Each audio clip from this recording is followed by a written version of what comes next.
I know this is like predictive programming 101, but for those who don't know, can you just run through a quick definition of what that is and some more examples? So yeah, since the, like I was talking about before, how you rule a civilization is you synchronize the minds of the masses. This is something that Plato talked about in his dialogues, The Republic, where he talks about how to create a ideal civilization. And he talked about, there's a quote that's attributed to him that's kind of a paraphrasing of this text, where the quote is, they who tell the stories rule society. That's not actually in the dialogues, but it's a paraphrasing of what he talks about. Mm-hmm. And he basically explains the significance of the stories that are told to the youth of a country, teaches them what archetypes to look for, what's a hero, what's a villain, what's good, what's evil, what's more important, individual freedom or, which way should you turn? Should you pull the lever on the railroad? Should you run over one person or run over the baby or run over 20 old people? Right. And essentially, that mythology, putting out a mythology and a shared mindset of the entire civilization is how you get them to operate effectively.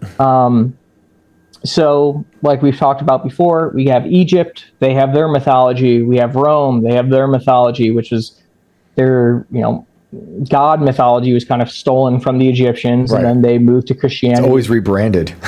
Yeah. Mm-hmm. Yeah, it's just slight rebranding. And of course, Jesus is it's a killed king that's resurrected. It's Father, Son.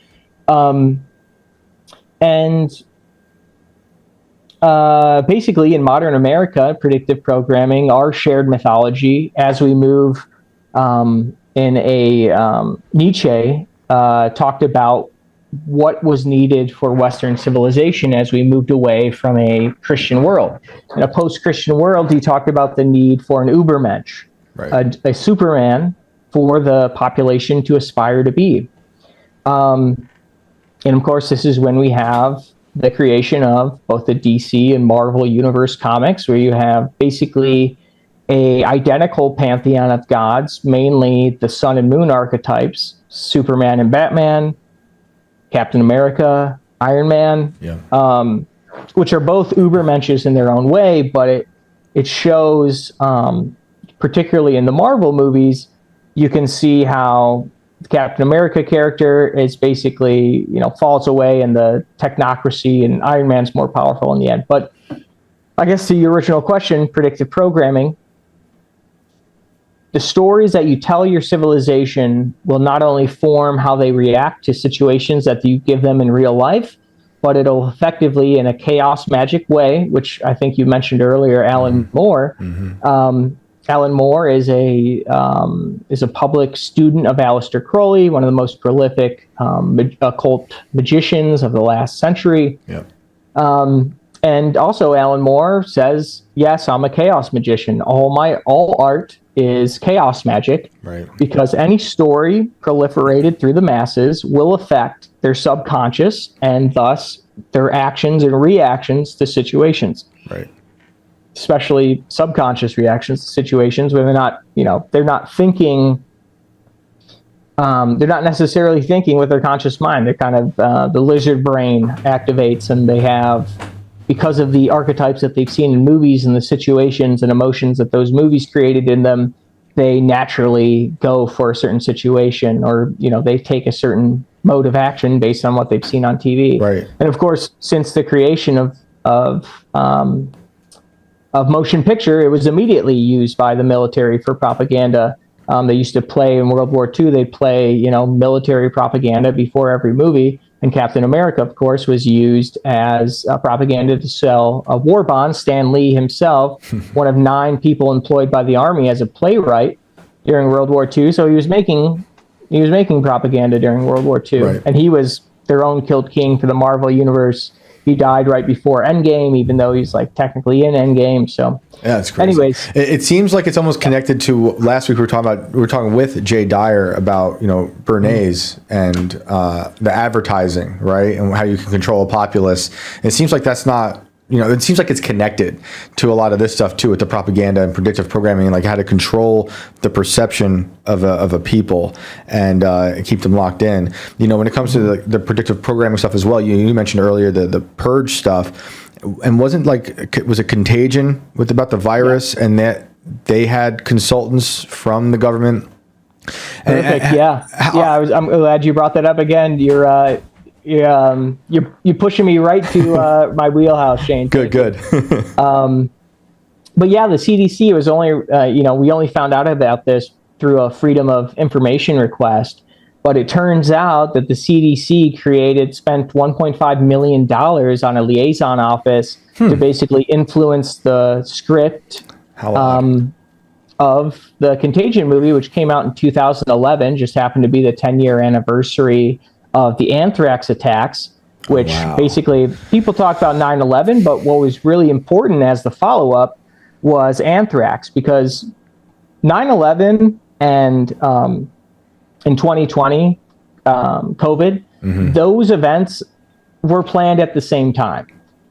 They were literally in the document that people point to as the basically, in a way, predictive programming, but this wasn't public facing. This was kind of more just admitting what their plans were. The Project for a New American Century, the think tank that had Dick Cheney, I believe Jeb Bush was on board, Donald Rumsfeld, Secretary of State under Bush, or Secretary of Defense, I believe.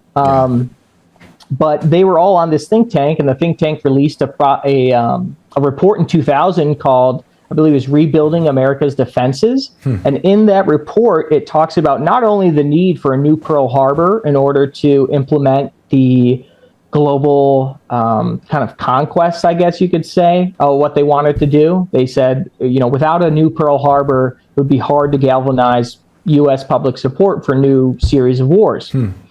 So they needed a terrorist attack. Also in that document that's lesser known is they talk about race-specific bioweapons, DNA-targeted bioweapons, which one of the major things RFK got in trouble for early in his campaign that everyone smeared him as anti-Semitic for was that he talked about how there's a study, it's not him saying it, there's a study that shows that COVID was more deadly towards people that were, European and African American, or just African in general, I guess, but less effective against Ashkenazi Jews and Han Chinese, which are both very well-bred and homogenous societies that have very strong phenotype and DNA that very rarely intermix. So he got flamed for that one. Very easy to program something to not affect them. And yeah, so I see it as playing out in real life. And yeah, to get to your point, the CDC used that movie to play on the fears. Some of the first bioweapon legislation we got was because of anthrax. Mind you, the anthrax that was, famously the powder sent through the mail, it was only sent to government representatives that opposed the Patriot Act. So, and this is another thing that RFK talks about. So they only sent it to the guys who opposed the Patriot Act, and then as a bonus, this is what they always do. It's the Hegelian dialectic, which is, of course, the German philosopher, which the Germans used to basically, because Germany previously, that area was the Holy Roman Empire, the Second Reich. If you asked Hitler, that would be what he said. They united under the country, the nationalism of Germany, using these Hegelian dialectics. So, for instance, the Hegelian dialectic is thesis, antithesis, or antithetical statement. So you have the good thing, bad thing, and then problem, reaction, solution. So you create a problem, you get a reaction, you produce a solution. So, for instance, in order for Hitler's Nazi Germany to take power and dissolve the civil rights of his opposition, they had the Reichstag fire, in which they blamed a single communist for burning down the Reichstag, which is basically, it's very similar to a Jan 6 March on the Capitol, or what's seen in Chaos Magician Alan Moore's V for Vendetta, where they march on the Capitol in masks. Of course, remember the 5th of November right. just happens to be the election this year. That's right. And yeah, so anyways, they had the Reichstag fire. They used that fire to take away the civil rights of the people, arrest their opponents in the media. And you can see that play out. Obviously, 9/11 was that. Like you were saying, COVID was that. The anthrax in the mail was basically a smaller version of what they were trying to do with the Pearl Harbor thing, right? Like they're trying to bring about this stuff. Or you can look at Northwoods. Operation Northwoods is basically the same thing. We're going to start this. We're going to do a false flag. We're going to create something bad to bring about what we think is quote unquote good. We did it. Well, I don't know. It's not confirmed if we did it, but NATO perhaps, with the help of us in the American government, did 20 years or so of false flags in Italy, post World War II with the years of lead. We had a ton of situations where the government just keeps doing this type of thing. We're going to create a problem. Tonkin. Yeah, right, exactly. We got into Vietnam because of that. Fake. And then you can go. We can go into so many different directions with Dolphin Tonkin and Jim Morris and all this stuff, and how all this stuff starts to make me feel schizophrenic when you see all the connections. It's insane. But I want to shift into, because you were talking about Alan Moore. And we're talking about superheroes. I heard you talk about recently about Watchmen, and how I believe you think that was another example of predictive programming. I believe, were you talking about the graphic novel when you were saying that, or were you talking about the movie? Because they could both kind of be looked at as predictive programming. There's one core difference that we'll get into between the two that is kind of important, but overall, it is extremely relevant. Oh, I guess I should say also the TV show. Right, because even a TV show might be seen as predictive programming because of the racial violence that was taking place leading up to what would become the BLM summer. So what's your take on all that? So this plays into, if you want to talk about what's coming next, what I see, you had the Roman Republic that fell and led to the rise of the Roman Empire. What I see happening here, we have the U.S. is of course a republic. But what rises afterwards is in my view, a technocratic new world order, an empire. And what is a technocracy? Well, you could ask Elon Musk's grandfather, who was arrested in Canada during World War II for leading the technocracy party. That's part of the reason why his family's from South Africa, because after the government arrests you for leading a threat to the government, to the social order of the country, you probably don't want to stick around too long. But technocracy is a society that's ruled by the experts. And who gets to decide who are the experts? Those guys, the guys who are ruling.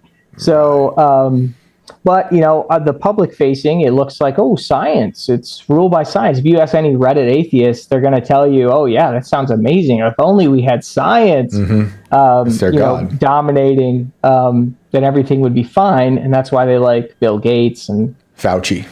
And Fauci, especially, yeah. But what we're being prepared for is, in terms of predictive programming, the most powerful mythology of our age, which is an adaptation of the pantheons of gods of old, is what do we have today that's much more applicable to people and much more palatable, is instead of gods, you have, there's just superheroes, Captain America, well, he was just, biologically enhanced, and Iron Man, his only superpower is his wealth and technology. And essentially, we have these movies. It's the most prominent mythology of our age. And this idea of a League of Heroes is eventually, what it's doing is preparing people for the acceptance of not a rule by democracy, but a rule by the superheroes that are technocrats. It is essentially a technocracy. And most importantly, in Wernher von Braun's Mars project, he talks about how the Martian human colony would be a technocracy. Right. And so the connections obviously abound there. So let's. I want to put Watchmen on the shelf because I want to get back to Chaos Magic and Alan Moore and everything that's in that, and all the superhero stuff you're talking about. But we've got to this technocratic party, and I really want to get to Elon, von Braun, because we'll get back. We can transition we'll focus nicely. The Watchmen on Elon now. Yeah, but I want to get back to it. the technocratic party, I believe, like to use different names and numbers and to go by different names and numbers, which are eerily similar to the names that Elon gives his children. Am I wrong? Did you know about that? What's that? The people who are in the technocratic party, like Elon's grandfather in Canada, they went by names or codes that used weird numbers, symbols. Shane, and some you're of them, telling me new stuff and here. I believe That's some crazy. of them. I did not know that. At all. Look, I could be wrong. If someone's out there can look it up real quick, but I believe like you can look up what his grandfather's code name was, or whatever they address each other with, and it was a weird symbol or bunch of names, or I'm sorry, a bunch of letters and numbers put together, and a lot of them had like XS. So people are like, well, that's very similar to the weird names Elon's giving his kids. I don't know. It's weird to me. I think Elon's weird right now, but we'll get back to that. Let's go back to the technocratic party like you're saying. Canada, these guys wanted to install, these crazy, I guess people call them fascist technology geniuses. But even before that, I believe it was before that, or about the same time, von Braun, in 48, he's already been hired, I believe, by Paperclip. I think he's even here writing that book. Is he in America writing? Yeah, Is he he's in America when he finishes the book. He's already in America. So he's here after years of making crazy rockets and being Hitler's favorite scientist. He writes this book about mission to Mars, and it's kind of like, I haven't read it, but I believe it's kind of like his, kind of like a tutorial on how we could go about colonizing Mars, what could go on, but it's also kind of sci-fi, right? That's the best of my knowledge. And like we said earlier, there's an Elon involved. The Elon is the ruler of the government of Mars. So what's your take with that? Is that predictive programming? Is that something that von Braun was tapped into somehow? Yeah. And now, because when I tweeted out something about this a few weeks ago, and I think that's the reason why we're doing this podcast. That is someone out there, I forget who it was, whoever that was who connected us about this. Thank you. But a lot of the responses I was getting, some of them were, well, it's just a coincidence, that Elon. I'm like, it's a coincidence that this guy then also became a rocket scientist who wants to go to Mars. Like, you can't just. That's too NASA. far. The guy who writes the book runs NASA. I had a hilarious podcast where I was talking about this, and the guy goes, "Oh yeah, don't you always say that Elon's not because there was some science fiction writer who wrote about the Mars project and said Elon?" I'm like, it's not a science fiction writer. He was literally the face of NASA. The face. Who literally designed the fucking V2 rockets that took Apollo 11 to the moon. Right. So it's so funny that people do that. And now you have Elon just happens to be, NASA doesn't actually do anything. NASA fails. And now you have Elon has to go save the fucking astronauts in their low Earth orbit. That's not even, past the Van Allen belt, but we can go into that later. Yes. But so he's in that way, Elon's not only fulfilling the role of Werner von Braun, but also, and of course, Werner von Braun's tombstone, hilarious. I believe it's a Psalm 19:1, which is literally the verse about the firmament. That's right. He just so happens to put that on his gravestone. Like, come on, man. It's crazy. Yeah.